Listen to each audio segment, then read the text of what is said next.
12 years ago, I was on a residential trip in the South Downs National Park, training to become a community champion. At the time, I asked my mentor if it would be safe for me to walk alone in the Downs. I don't quite remember if I meant safe for me as a woman, as a visibly Muslim woman, or as someone relatively unfamiliar with the landscape, but her answer was reassuring enough. The next morning, I set off at dawn and wandered to Eastbourne. Going down to the South Downs, because it was the first time I did long distance walking on my own, I felt really empowered.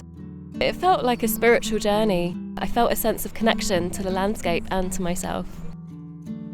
So I guess a big part of why I wanted to lead walks was to allow other people to have that experience and for them to be guided in a way that I was by the South Downs National Park. For me, nature, it's not a distant pastime. It's very much something that I have grown up with and continue to engage with.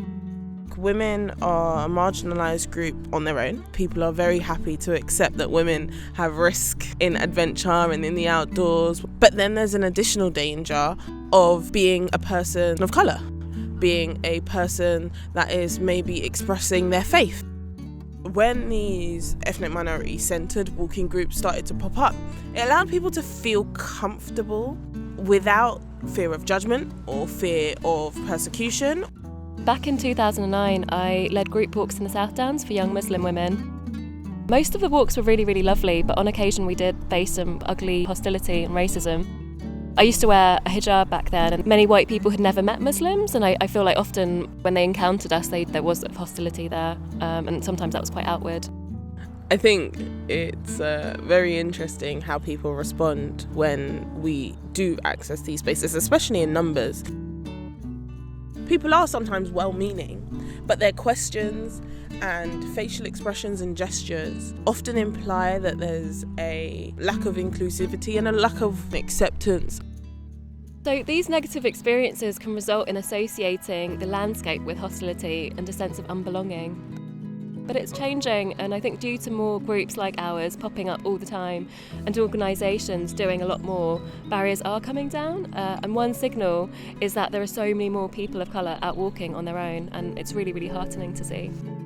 What a lot of these groups have done is given people a sense of belonging, strength in numbers, collective minds and shared energy, and a real sense of community.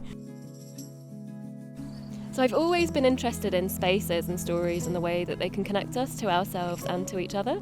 In the last year and a half, I've been creating a portrait of the Downs through writing and photography. Last year, I was commissioned by the South Downs National Park to create a project called South Downs Community Wanderings. And the main aim of this project was to bring people together, especially people who'd never explored the national park before, and also to give people a space to connect. One of the best outcomes of these walks was the sense of belonging they created. Being out in landscape without the sensory overload of city life created space for us to relate, to open up to one another, and for our personal barriers to come down.